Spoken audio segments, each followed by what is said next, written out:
aim. There is a chance that someday you go chop one, we go hook you for neck. This one may be the one that is going to hook them in the neck. So when you want people to call out Nigerians, Nigerians are supposed to eat the streets. A single message to their base can actually make that happen. They can shut down their cities. They can shut down their state. They can shut down the National Assembly. They can. And maybe you think they can't. The reason why you probably would think they can't is because, you know, it seemed that what happened in 2023 was a fluke to some of you. So now they are saying, no, it's not a fluke. Oh.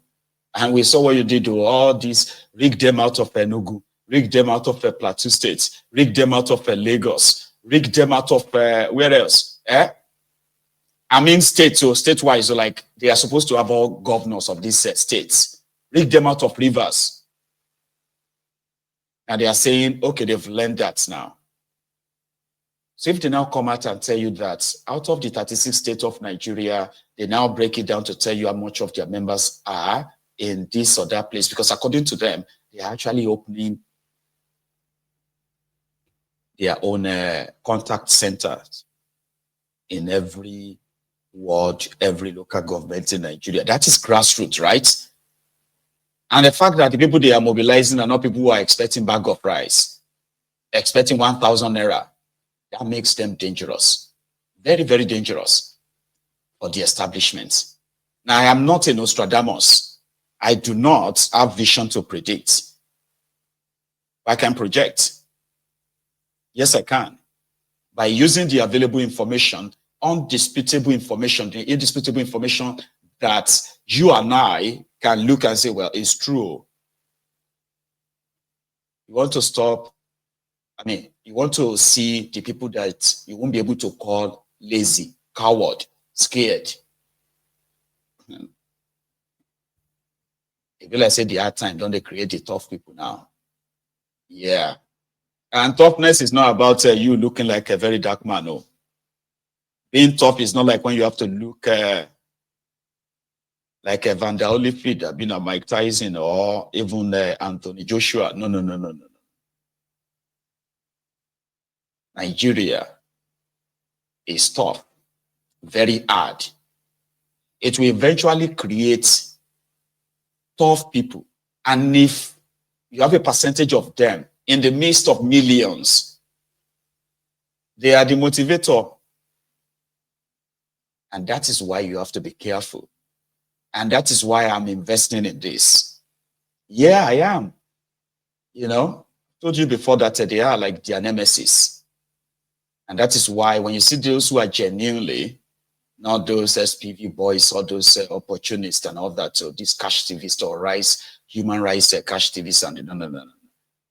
When you see those who are genuine, who are likely going to really upset the system, invest in it. Because the system won't want to lose against itself, right? Against them, And they have become so molded, radicalized enough that they are actually yearning for face-off. So all you have to do is to upset them. Now you can know, before you wouldn't be able to say, how many were the Obidient? You go, no, how many? Especially those who want to downplay what they did in 2023. You can conveniently look at them and just say all the nonsense you like you don't like them. I understand that you don't really have to like everybody. Sure you get, because that's normal. You disagree with them. I don't, you know. I used to support. I don't support. Fine, it's great. But that would not give you the right to downplay what they achieved in 2023. None of your political criminal leaders could actually attempt that and come out like that. You get that now? So even if you have forgotten, which in itself is a good thing. Do you know that? Like, it's a good thing when they are like, Because I've seen the Ronukus, the same Ronukus who are saying that if they didn't give them money in Lagos, they were not going to come out. Remember, I broadcasted all of that. I shared all of that during that their charade. I shared everything on this platform. They were doing meeting and saying that they were supposed to pay them. They didn't pay them, right? So all these labor people have taken everywhere, blah, blah, blah, blah. And there is a difference between labor and the obedient as well. Let's also clear that too. There are many people who are just obedient members, right? And they are never Labour Party members. Things are looking kind of like cool or good for their current permutation that they intend to go it alone. Not to be part of any coalition, not to go back into any PDP, just go it alone. 20 million is substantive, Baba. It's massive. If you can verify that, if 20 million voters can't get into the hands of disobedience, again, don't get me wrong. I'm not saying they will want to attempt to even rig them out. Don't get me wrong. Or you that want to actually do that to a 20, 30 million base group, but you have to try. See, this will likely be the time you are going to see the Turkish, Greece, maybe UK like kind of mass protest. Because now Peter Obi can have his own base that he can like really speak to. He can become very much more confident and brutal. You know, when you know that you have 20, 30 million behind you, verified, not just assumed. Plus those ones who are not even signing up as your obedient and all of that. So when Tinubu wants to play their usual view, so that makes him, that makes him a very, very dangerous man to the establishment. And I like it that way. Do you get that? I like it. I do. Like where people believe that, their days are numbered, anything can happen anytime. Because that's how Bokwari intimidated Egbere Jolantan, if you have not forgotten. That's how but his own is not like he registered them like that, okay? But when INEC said Bokwari had 11 million votes from the northern part of Nigeria, 2003. 11 million votes. She's not 11 million, I've been at 13 million. Okay, 11 million votes. In 2007. 11 million votes in 2011. Tinubu and Co were like, we could just go join this guy. All we need is just if we can just get Lagos and the Southwest. Maybe 2-3 million plus. That would be him. He can, 20 million is not a mean number. Just for those of you who might want to kind of continue to downplay them. And Fayose put it this succinctly, this way. If Peter Obi were to remain in PDP, they will lose with us. He will lose with us. Yes, you already. If Peter Obi comes back to PDP again, he will no longer be popular. Peter Obi is the new brand. Unfortunately, PDP thought that this election will be. They never envisaged this Obi Sorikeno. How do you explain PDP having 75,000 in Lagos? Obi having almost 600. Are you blaming your life? Is it actually you or the APC that caused that to be differential? They should not come and say this. So Peter Obi has become an issue in Nigeria. Peter Obi is an institution now. He's not, Peter Obi is a very smart guy. But that has been Peter Obi. You see him carrying his bag alone, enter motor alone. Peter Obi is a man of little need. He's saying the truth. If you look at his shoe, modest, he will tell you that my shoe is to make me comfortable, as long as it's not come. Peter Obi deserves what is happening. And if you see any rally, it's sponsored by PDP. They want to give them 4 million or 5 million yesterday night. But PDP cannot make it again. Nobody's talking about us again. If Peter Obi were to remain in PDP, they will lose with us. He also said he actually warned Tinubu that Tinubu must be very careful of this Peter Obi. They go anywhere. That until that person will lose that power. So I like it. I kind of like something that makes them feel like anything can happen anytime. Not what you have been witnessing. They are so comfortable, everything is fine. Governors are going to join him. So what else? Who is going to stop us? I'm like, of course, if you need the army that will give a call sleepless nights. It is still the Obidient. Don't lie to me. You and I know that the obsession of the Ronukus when it comes to this Obidient, this Obi that, Obi this, Obi that, has become so like obsessive enough that it's unbelievable. Honestly, have you not been following? Every appointee of Tifnumbu has something to say. Whenever they are asked about their failing regime, they will have something to say of why Obi can't do anything different. Obi can't be this, Obi can't be that. So the truth of the matter is that when it comes to that grassroots, this grassroots, that, right? It seems to control that in the southern part of Nigeria, and most part of the middle belt part of Nigeria. So it's a big one. It's a big threat. Yeah. So like I said, if you want to laugh at them now. You know, yimu to them now. Mock them. Do all you think, you know. Like you as an expert that you are, you know. I'm going to agree that you are right. But let it be on record that we witness the beginning of an end. Yeah. I am one of those who believe that nothing will happen. Nothing will happen, right? I don't think I do believe that anymore. Because some certain things will happen. Yeah.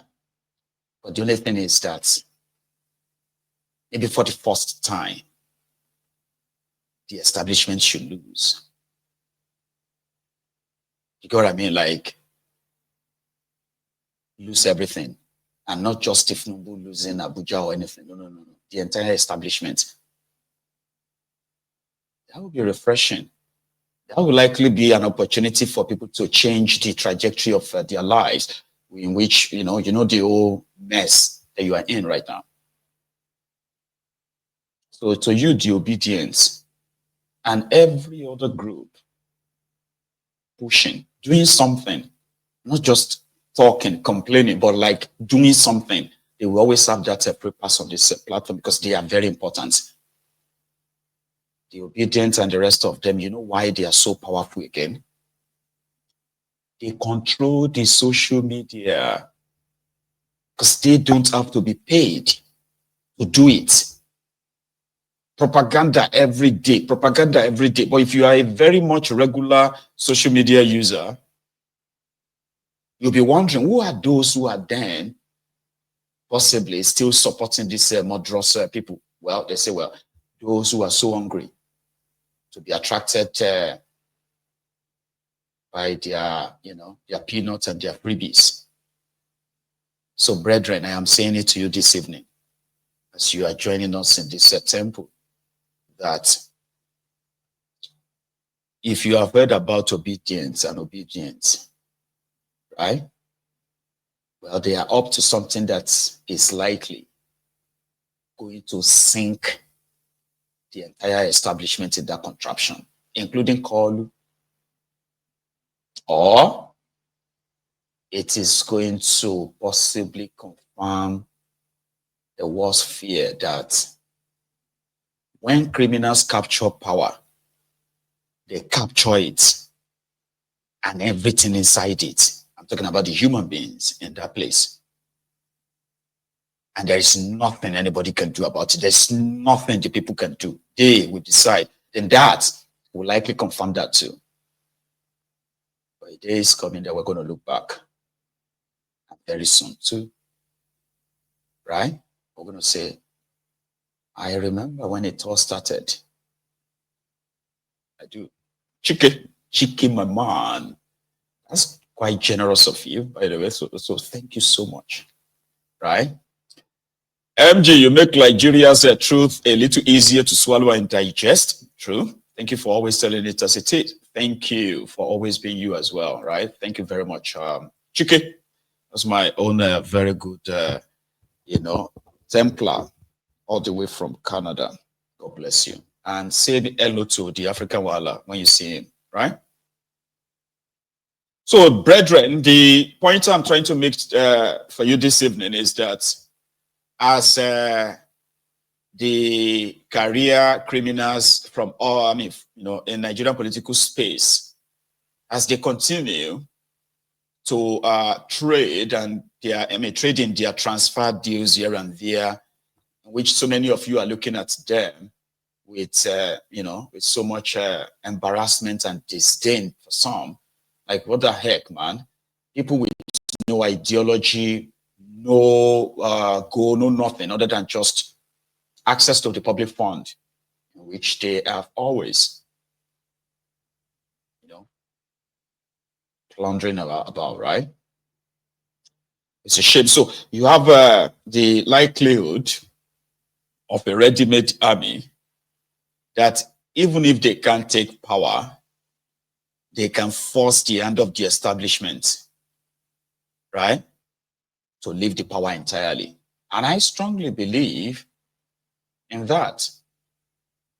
I know it's still far away. I do.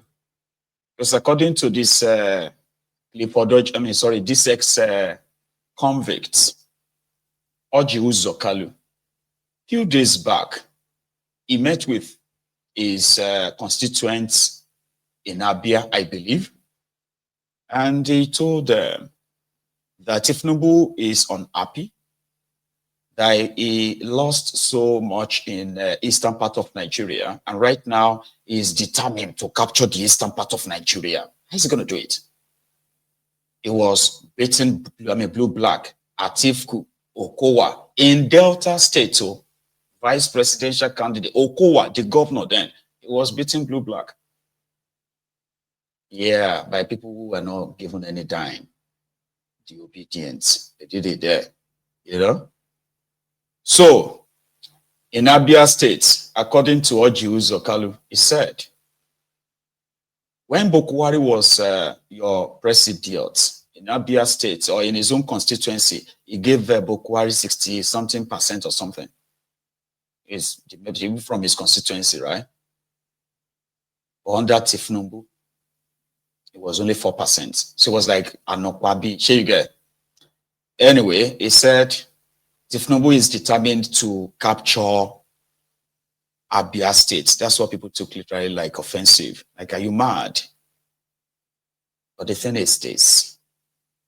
Tifnumbu, for what it is now, doesn't even have to wait for election before capturing any state. Some of them are already turning to APC without consulting the same people that they claimed voted for them. You understand? So you may be fighting today, right now, and tomorrow they say, Alex Soti, don't go join them in APC. So Abia don't turn to APC with that. Yeah, I don't know. God forbid, right? That's what people were saying. God forbid bad thing. Like, you did say. But this was what he said. When I went last to see President Tinubu, he was not very happy on the situation of Abia. And I gave him my word that we are going to work hard. We are going to work hard to bring back Abia to be very strong union like any other state. And the president knows that we, as leaders of Abia, are capable of doing that. So, and we are going to do that. We are calling all leaders. Nobody will be left behind. We're in government. Everybody must rule with us. If anybody doesn't want to rule with us, we rule him. So it's better they join us to rule with us. So I believe that we'll achieve our desire, because the most important thing is for the party to be very strong and speak very loudly in our state. We'll be very thankful to people of our state to repose the confidence. They know I was a very good governor, and they know that I'm also a very good senator, that I can never deceive people of our state. I'm committed to whatever we want to do. And whoever we present as candidates in the elections, from the House of Assembly to the presidency, they will know it to be credible. But you are not in charge in Anambra. You are not in charge in Abia State for now, sir. I'm very in charge. Labour Party is in charge. So No. Listen to power of incumbency. No. I don't want to talk about Labour Party. I want to talk about APC. The governor of Abia is my friend, and I don't want to talk about party now. I'm going to talk to our people. When I was there, they know